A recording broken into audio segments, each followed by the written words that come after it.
Another way to classify functions is as discrete, continuous, or neither. A continuous function is graphed with an unbroken curve or a solid line. If the function is not continuous, the opposite of continuous is discontinuous.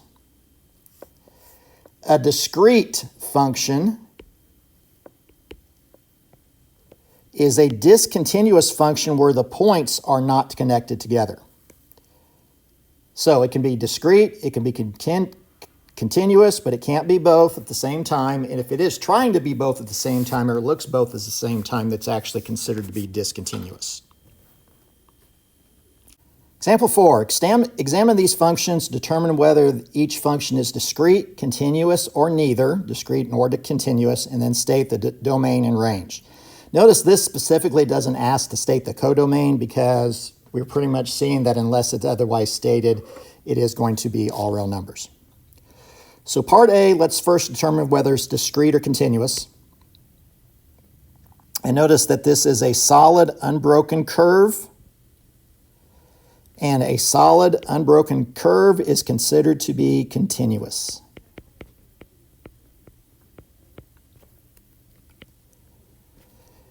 The domain of this function, I'll just abbreviate domain with a D.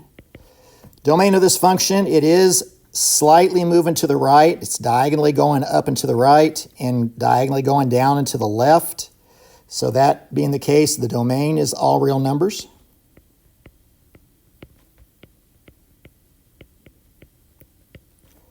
And the range, since it is definitely moving up and to the right and down and to the left, the range is also going to be all real numbers. Now, writing out all real numbers over and over again can definitely get a little tedious. So there is an abbreviation for all real numbers, and it is not ARN. The abbreviation for all real numbers is this double-staffed R. Looks like that. So it's like drawing an R, except you draw two staffs like that. So I could have just wrote my domain is all real numbers, and I could have wrote my range is all real numbers as well. Part B, let's first determine whether it is discrete or continuous. So first off, it looks like it's continuous, but then I get to that spot right there, and notice it looks like there's a hole in the middle of that line. And if there's a hole in the middle of the line, that means it can't be continuous. It's also not discrete because it's not a series of unconnected points. So in this case, it is neither. It is neither discrete nor continuous. The domain. Is the domain all real numbers? Well, it can't be. The domain absolutely cannot be all real numbers because, again, there is a hole right there. And if there's a hole in the graph, that means it can't be all real numbers. So it's actually almost all the numbers except for one x value. If you look to where this hole is located at the point 2, 1. So the x value is 2. That's the first number in the ordered pair. The y value is 1. That's the second number in the ordered pair. But since domain describes x values, that means that the domain of this function is x. This is how you would write it. X cannot equal 2. If x could equal 2, you wouldn't have a hole at the ordered pair 2, 1.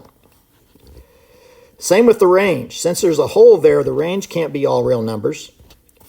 The range is going to be describing where the y value can't be, and since there's a hole where there's a y value of 1, the range would be described as y cannot be 1.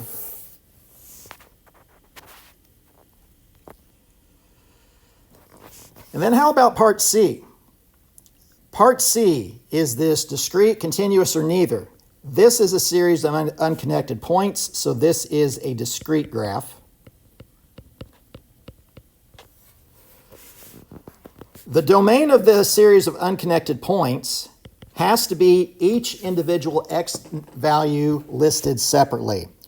So we need to go through and find all of these ordered pairs and name them.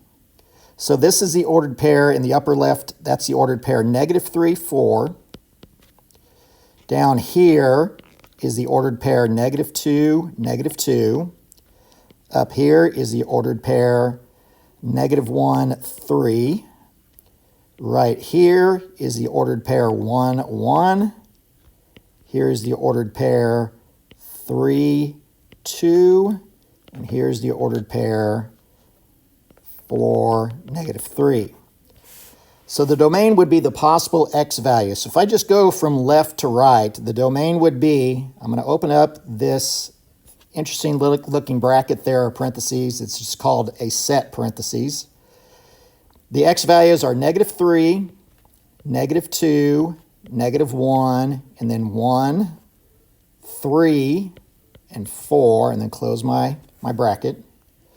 And then the range, if I go from low to high, the lowest number is -3, and then the next lowest y value is -2, and then the next y value is 1, and then 2, and then 3, and then 4.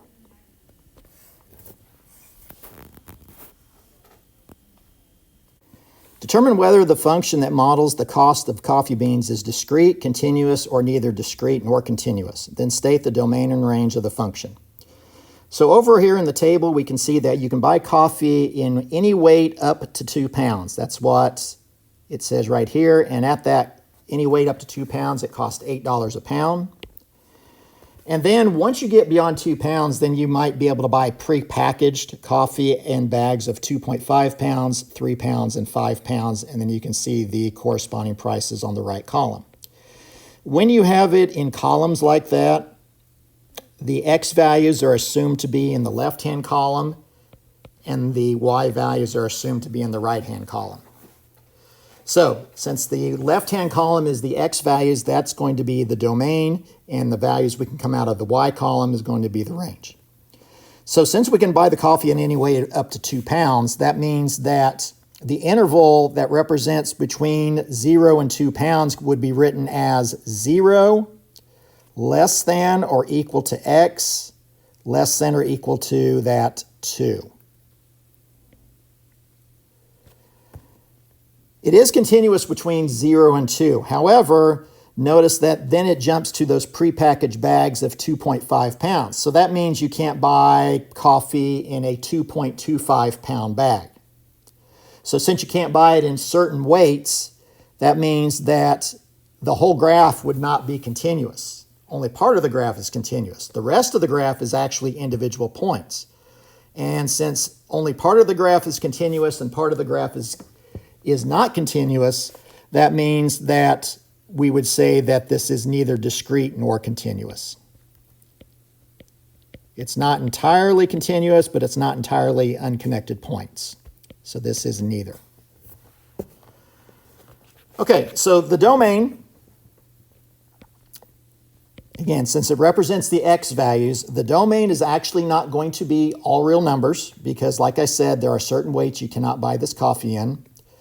We would write the domain as from the interval of 0 to x less than or equal to 2, just like it's written up there. But then we also have to include these prepackaged weights of 2.5, 3, and 5. So that would be the domain. The range. So the range is going to require a little bit of computing because if the weight is at $8 a pound up to 2 pounds, if you bought no coffee, it wouldn't cost you anything, so the price would be $0. But if you bought 2 pounds up to $8 a pound, it would cost you $16 because 2 times 8 is 16. So the range would be 0 less than or equal to, and since we are talking about the range, we'll use y less than or equal to 16. Or these prepackaged prices of $20, $22, and $35. Over here in this blue box on the left, it does state that there could be an argument made for the range being something different. It's because when you calculate the cost, the result can be any dollar or cent, and therefore it's continuous. However, because the smallest unit of currency is actually 1 cent, the price you actually pay is rounded to the nearest cent. So the price you pay is actually discrete, but when you calculate the cost, the answer you get when you calculate cost is usually the result of some sort of continuous function. Same directions down here. We're going to determine if it's discrete, continuous, or neither. And then we're going to state the domain and the range. So what this is, and it's not labeled, what this is the number of shoes sold on any given week. And then when you have a table written in rows like this, the top is the X and the bottom is the Y. Always assume to be the top is the X, the bottom is the Y. So the top row is the domain, the bottom row will be the range. You can't sell parts of shoes. So there's definitely not going to be 8 3/4 shoes sold, or 8 3/4 pairs of shoes sold. So you can't do that. And these are supposed to represent the total number of shoes in each individual week. So you have week number 1, week number 2, week number 3. So this actually is representing a series of individual points. And since it's a series of individual points, it would be considered to be discrete. The domain of this function would be the numbers in the top row. So it'd be 1, 2, 3, 4, 5, and 6. And the range would be the numbers in the bottom row, which would be 8, 10, 15, 22. Now, there's another 15. Remember, we're not going to write that 15 twice. We'll skip the second 15 and go straight to 44. That's your range.